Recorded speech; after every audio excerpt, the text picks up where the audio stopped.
मोठ्या भावाने गुरुमाऊलीला सांगितलं की माझा छोटा भाऊ त्याला भजन कीर्तनाचा जरा पण छंद नाही, तो त्याच्यामध्ये सहभाग घेत नाही, तुम्ही जरा त्याला समजावून सांगा. गुरुमाऊली म्हणले बाबा ठीक आहे, मी सांगतो त्याला. गुरुमाऊली त्याच्या खोलीकडे गेले. दरवाजा उघडला, मधून आवाज आला, झालं ना जेवण, चला चालते बा निघा.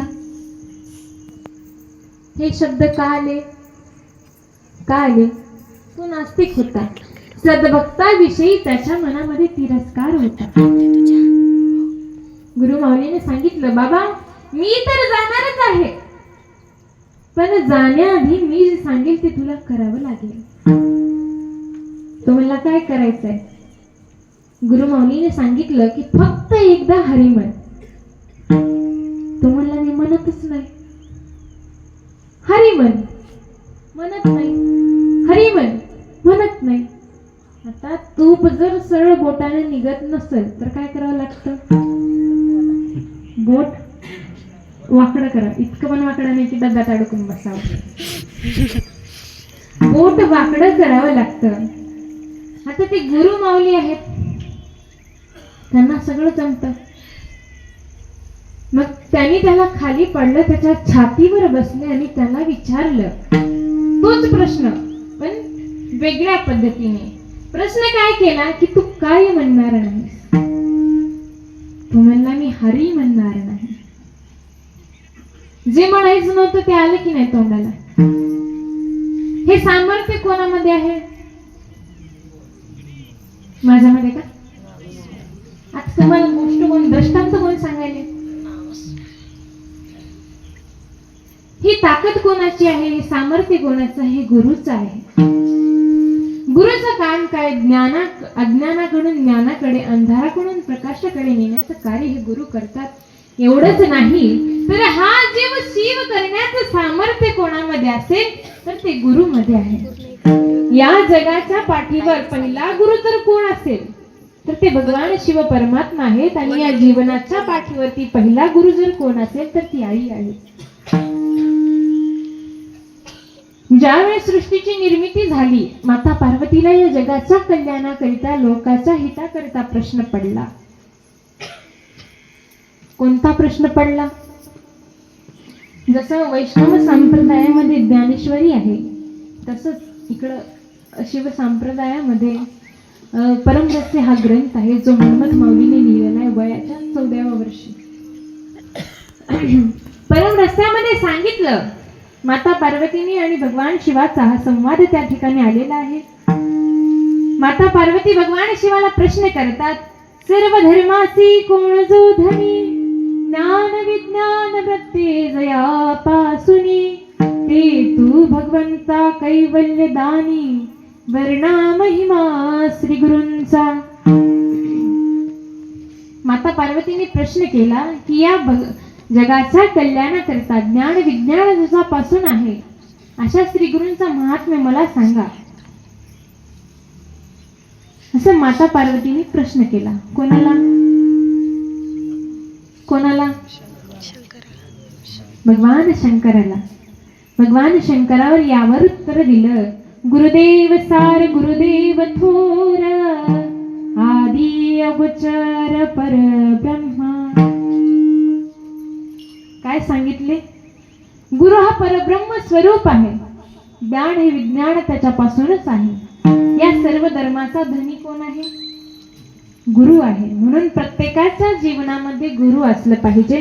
ज्याच्या जीवनामध्ये गुरु नाही त्याचं जीवन गुरासारखं आहे. तुम्ही सर्व शेतकरी आहात, समजते की नाही गुरं काय असतं? जनावर. ज्याच्या जीवनात गुरु नाही त्याचं जीवन गुरु सारखं आहे. म्हणून प्रत्येकाने गुरु केला पाहिजे.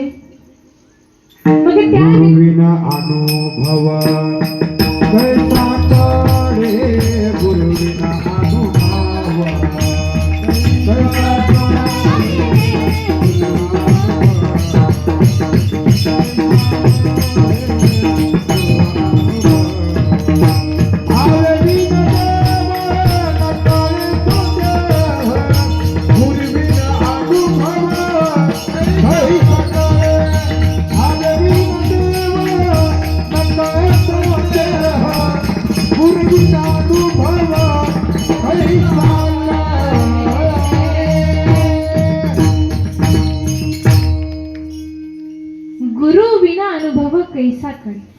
त्या गुरुशिवाय आपल्याला काही करणार आहे का? मार्गदर्शन करणारे कोण आहे? गुरुच आहे. म्हणून प्रत्येकाने गुरु केला पाहिजे. जर आपण आता उधारिलो गुरु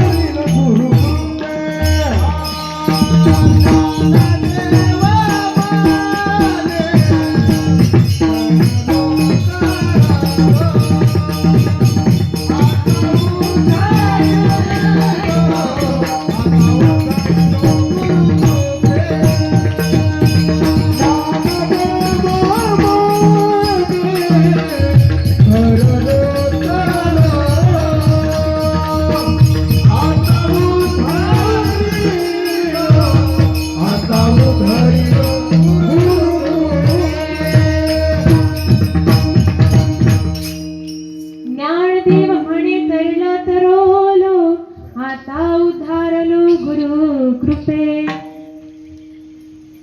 थोडं प्रमाण कमी द्या. 9 वाजले. जर गायनच केलं तर ऐकाव काय? बरोबर आहे की नाही? यांचं गायन गोड आहे, मला यांच्याबद्दल काही मत नाही, दुमत नाही. मग त्या व्यक्तीच्या मुखातून हरिनामाचा उच्चार आला. बराच काळ गेला, तो व्यक्ती मरण पावला.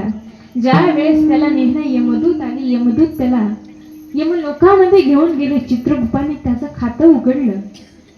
पुस्तकं पलटू लागली, पानं पलटू लागले. सगळीकडे लाल लाल लाल लाल लाल लाल. फक्त एक हिरवा ठिपका दिसला. कशाचा? एक वेळ हरिनामाचा. मग त्या चित्रगुप्ताने त्या व्यक्तीला सांगितलं की बाबा, तू इतकं पाप केलंस, इतकं पाप केलंस, एकदाच का पुण्य केलंस? ते पण पाप केलं असतं तर बरं झालं असतं, तुला पटकन नरकात टाकलं असतं. आता तू एकदा पुण्य केलास म्हणून तुझा जरा विचार करावा लागेल. त्या व्यक्तीने विचारलं की मी काय पुण्य केलं? चित्रगुप्ताने सांगितलं की तू एकदा हरिनाम घेतलं.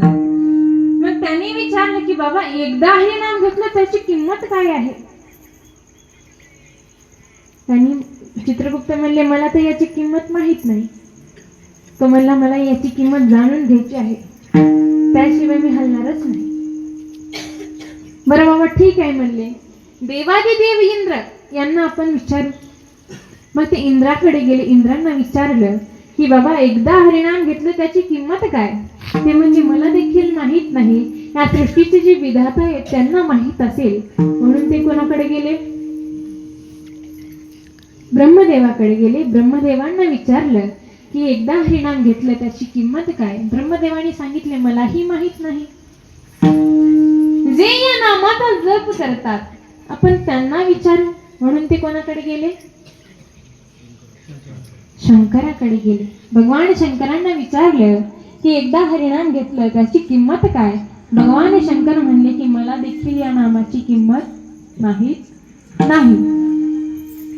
भगवान शंकर म्हणले की ज्याचं हे नाव आहे आपण त्याला जाऊन विचारू. मग सगळे मिळून त्या व्यक्तीला पालखीमध्ये घेऊन भगवान विष्णूकडे गेले. तिथे गेल्यानंतर भगवान विष्णूंना विचारले की बाबा, या व्यक्तीने पापच केले, फक्त एकदा तुमचं नाव घेतलं तर तुमच्या या नावाची किंमत काय? भगवान श्रीहरी विष्णू म्हणले की मला देखील माझ्या नावाची किंमत माहीत नाही, पण नक्कीच या व्यक्तीने काहीतरी पुण्य केलं आहे म्हणून तो इथपर्यंत आला. वैकुंठाची प्राप्ती कोणालाही होती का? शिवलोकाचं गमन कोणालाही होतं का? अजिबातच नाही. हे झालं कशामुळं? एकदा नाव घेतल्यामुळे. जर एकदा नाव घेतलं तर एवढं सगळं होत असेल, मग सतत जर आपल्या मुखामध्ये त्या भगवंताचं नाव असेल तर नक्कीच जीवनमुक्त झाल्याशिवाय राहणार नाही. आपण घेतो का नाव? घेतो का? किती वेळ घेता? दिवसातून किती वेळेस घेता? शास्त्राने सांगितलं की आपल्या प्रत्येक श्वासाला त्या देवाचं नाव आलं पाहिजे. पण येत नाही. का येत नाही? तर आमची पुण्याई कुठेतरी कमी पडली. आम्हाला सुख पाहिजे पण पुण्य करायचं नाही. आम्हाला दुःख नको, पण आम्ही पापावर पाप करतच असतो.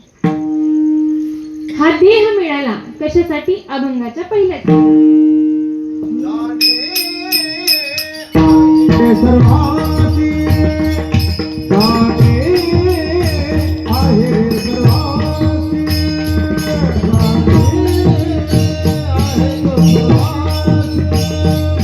जाणे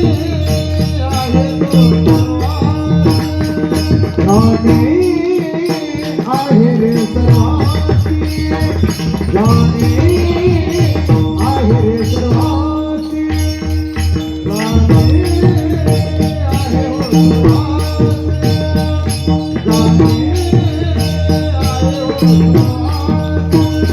करावीच्या रहमानाची करावीच्या रहमानाची करा विचार मनाची कार्ये साधुनिया घ्यावे कार्य साधुनिया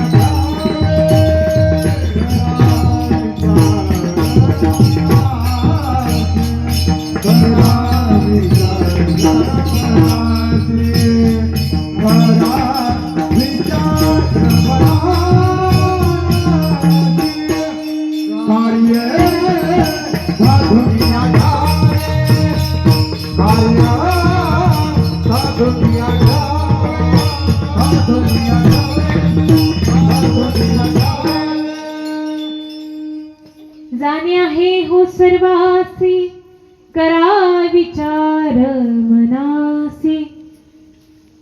आपण जन्माला आलो, मग मरण हे अटळ आहे. जन्माला प्रत्येक आल्याला जीवाला मरायचं आहे. मरण कोणासी न चुकी न राहती ब्रह्मादिके. मरण हे कोणाला चुकणार नाही. 84च्या फिरक्यामध्ये फिरून फिरून फिरून फिरून प्राप्त झालेला हा मनुष्य देह आहे. हा व्यर्थ घालवण्यासाठी नाही.